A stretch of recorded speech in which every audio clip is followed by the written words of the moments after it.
Assalamualaikum dan salam sejahtera keluarga Malaysia. Berita Pagi Sarawak edisi Selasa 10 Mei. Bersama saya Lydia Yusrina Abdul Ilyas. Kita mulakan berita dengan perkembangan ini. Sarawak menerokai bidang bahan api penerbangan mampan SAF untuk menghasilkan bahan api jet secara mampan dalam usaha mempercepatkan lagi agenda tenaga hijau negeri ini. Premier Sarawak Datuk Patinggi Tan Sri Abang Johari Tun Openg berkata, ke arah itu Kerajaan Sarawak melalui Perbadanan Pembangunan Ekonomi Sarawak SEDC bekerjasama dengan Pusat Inovasi Aeroangkasa Malaysia dalam membangunkan biofuel hidrogen hijau serta sel bahan api untuk industri penerbangan. Menurut Datuk Patinggi Tan Sri Abang Johari, bahan api penerbangan alternatif seperti SAF boleh menjadi kunci kepada perjalanan udara yang mampan sekaligus menyumbang besar kepada strategi mengurangkan kadar pelepasan bersih sifar karbon industri tersebut. Beliau berkata demikian dalam ucap tamanya pada sidang kemuncak dan pameran hidrogen dunia 2022 di Rotterdam, Belanda semalam.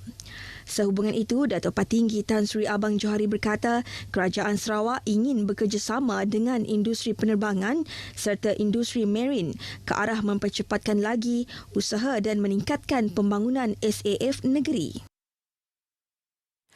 Sementara itu, dalam ucapan yang sama, Premier Sarawak berkata, sudah tiba masanya untuk setiap negara memanfaatkan potensi besar hidrogen ke arah menjadikan tenaga tersebut lebih bersih, selamat dan mampu milik di masa hadapan.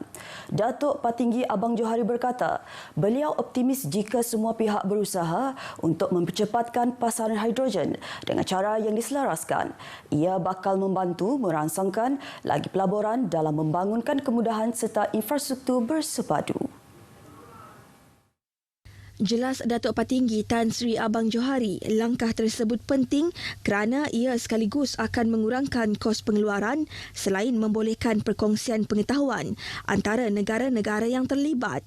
Tambahnya lagi, usaha tersebut juga bakal menjadikan perdagangan global bagi komoditi kongsi itu mendapat manfaat daripada piawaian antarabangsa yang sekaligus akan meningkatkan permintaan komersial untuk hidrogen. Sehubungan itu, beliau mengalu-alukan kerjasama untuk menyumbang lebih lanjut kepada Badan Pengetahuan Tempatan dan Global mengenai teknologi hidrogen dan aplikasinya, terutamanya dalam persekitaran tropika untuk mempercepatkan pertumbuhan hidrogen bersih yang serba boleh untuk dunia. Premier Sarawak telah diberi penghormatan untuk menyampaikan ucap tama bertajuk Mempercepatkan Ekonomi Hidrogen Global Cara Sarawak pada sidang kemuncak dan pameran hidrogen dunia 2022 di Rotterdam, Belanda. Persidangan tersebut dihadiri kira-kira 3,500 pemimpin dan penggiat industri dalam penerokaan teknologi hidrogen dari seluruh dunia. Tradisi dan adat masyarakat Iban perlu dipelihara agar tidak ditelan zaman.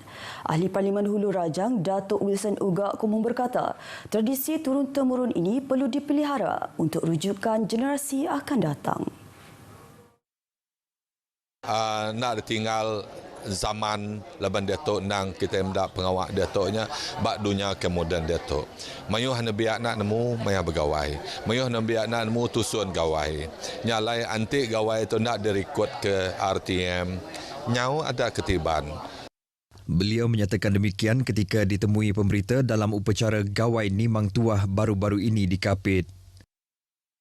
Jadi nyalai sari itu menurut saya terima kasih Ahmad ngagai sida kita RTM laban kita oleh ngambil recording tu ngecak ke pengawak tu dia turun menurun nila sampai orang kena biak kalau nak pupus nak hapus.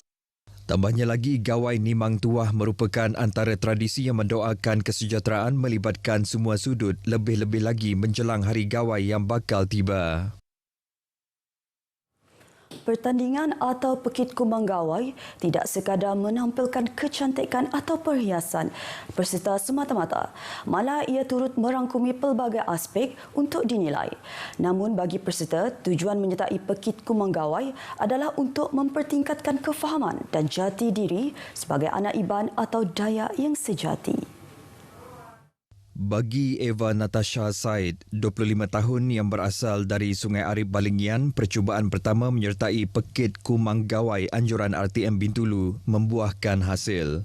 Pekerja syarikat kontraktor minyak dan gas yang berpangkalan di Bintulu itu berjaya bergelar Kumang Gawai 2022 pertandingan anjuran bersama RTM Bintulu, Tong Seng Huat Bintulu Sendirian Berhad, Boulevard Shopping Mall Bintulu, Jili Beauty, Kelulut House Bintulu, Lovely Ita, di Chaps and Vicky Bridal Studio Bintulu, Chaps and Cassidy Fit Dance, Akik Bujang Bintulu Sweet Surprise dan Wamaya Mesmerizing Beauty.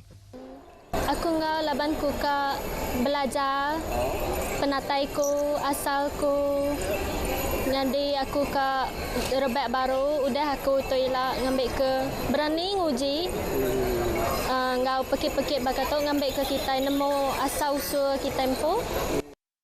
Beliau yang turut memenangi anugerah Miss Favorite membawa pulang hadiah wang tunai RM1,000, piala dan beberapa hadiah iringan.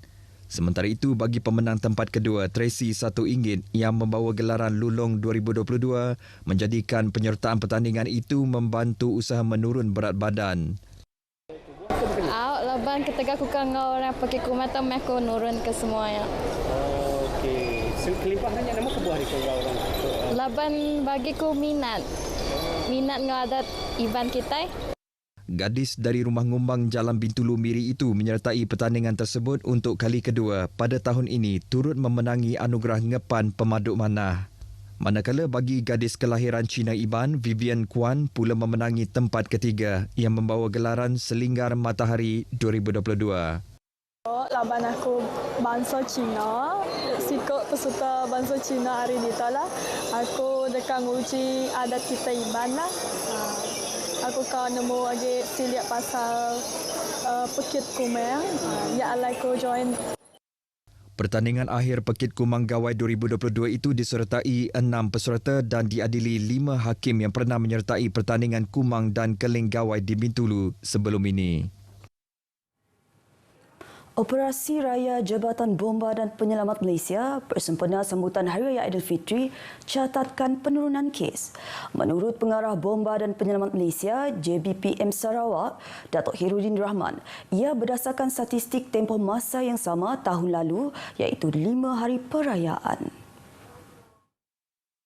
JBPM menerima 29 kes kecemasan sepanjang 5 hari perayaan tahun ini berbanding 37 kes tahun sebelumnya yang melibatkan kemalangan jalan raya dan kebakaran. Manakala untuk op raya yang dilancarkan sejak 21 April menunjukkan JBPM Sarawak telah melakukan sejumlah 512 rondaan dengan 74 kes kebakaran direkodkan selain 321 menyelamat. Sejumlah 19 operasi kemalangan jalan raya juga direkodkan dengan 4 daripada mencatatkan kematian, 14 cedera selain 3 kes operasi mencari dan menyelamat SAR. Operasi Raya Jabatan Bomba dan Penyelamat Malaysia bersempena sambutan Hari Raya Aidilfitri memfokus kepada 3 perkara iaitu keselamatan kebakaran di bangunan komersial dan rumah kediaman, kerjasama dengan pelbagai agensi mengenai keselamatan di jalan raya serta keselamatan di air. Polis menahan seorang lelaki warga asing bersama dadah disyaki syabu di Jalan Benghok, Kuching pada Jumaat lepas. Ketua Polis Daerah Kuching, ACP Ashmon Bajah berkata, dalam pemeriksaan kira-kira pukul 11.25 pagi itu, polis menemui 4 paket plastik lutsina disyaki syabu dengan anggaran berat 5.46 gram dan dianggar bernilai RM546. Dalam kenyataan medianya, ACP Ashmon mendedahkan suspek berumur 38 tahun itu turut didapati positif dadah jenis amfetamin dan metafetamin selain mempunyai satu rekod lampau di bawah Seksyen 15-1-A Akta Dadah Berbahaya ADB 1952. Kes disiasat di bawah Seksyen 39A-1 ADB 1952 dan Seksyen 15-1-A Akta yang sama. Dalam pada itu, ACP Ashmon juga mengalu-alukan maklumat orang awam berkaitan aktiviti penyalahgunaan dadah. Kes baharu COVID-19 menunjukkan penurunan apabila 256 kes direkodkan pada Minggu Epidemiologi ME ke-18 berbanding 610 kes pada ME ke-17. Ia menjadikan jumlah kumulatif keseluruhan kes setakat ini 305,574 kes. Jawatan Kuasa Pengurusan Bencana Negeri JPBN Sarawak dalam kenyataan medianya memaklumkan kes dalam kategori 1 dan 2 juga menurun pada ME ke-18 iaitu 244 kes berbanding 606 kes pada ME ke-17. Walau bagaimanapun terdapat peningkatan kes dalam kategori klinikal 3, 4 dan 5 pada ME ke-18 iaitu 12 kes berbanding hanya 4 kes pada minggu sebelumnya. Sementara itu, 2 kes kematian direkodkan di bahagian Kuching pada ME ke-18 berbanding hanya 1 kes pada ME ke-17. Kes mengikut daerah pula menunjukkan daerah Kuching merekodkan kes tertinggi pada ME ke-18 iaitu 52 kes, diikuti Miri 41 kes, Sibu 37 kes dan Bintulu 31 kes. Penganjuran semula acara antarabangsa di Sarawak selepas terhalang ekoran pandemik COVID-19 menghidupkan semula semangat dan ekonomi di Bandaraya Kuching dan Miri. Ini termasuk acara sukan seperti Marathon Kuching dan Marathon Miri yang dijadualkan bakal berlangsung pada Oktober dan November ini. Menteri Pelancongan Industri Kreatif dan Seni Persembahan Datuk Seri Abdul Karim Rahman Hamzah berkata acara antarabangsa seperti ini amat dinantikan semua pihak terutamanya peminat sukan larian termasuk dari luar negara.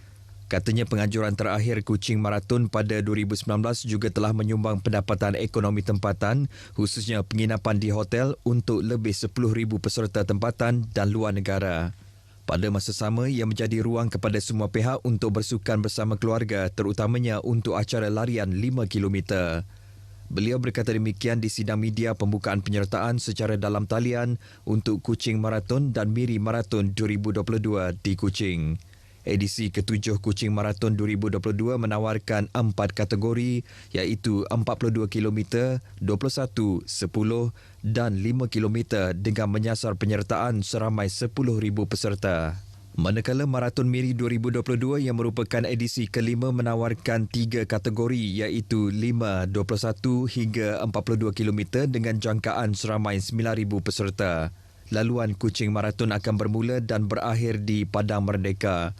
Ia bagi melancarkan laluan awam dan demi keselamatan peserta larian, beberapa laluan jalan sekitar acara juga akan ditutup atau dilencongkan pada tempoh berkenaan. Antara jalan berkaitan adalah persimpangan Jalan Tunku Abdul Rahman, Jalan Demak, Jalan Sultan Tengah, Jalan Merdeka dan Jalan Kulas. Manakala Taman Bulatan merupakan lokasi permulaan dan taman untuk Miri Marathon yang akan melalui Jalan Kelutung. Berita Pagi Sarawak edisi Selasa 10 Mei berakhir di sini. Dengan itu, saya Lydia Yusrina Abdul Ilyas. Salam hormat dan jumpa lagi.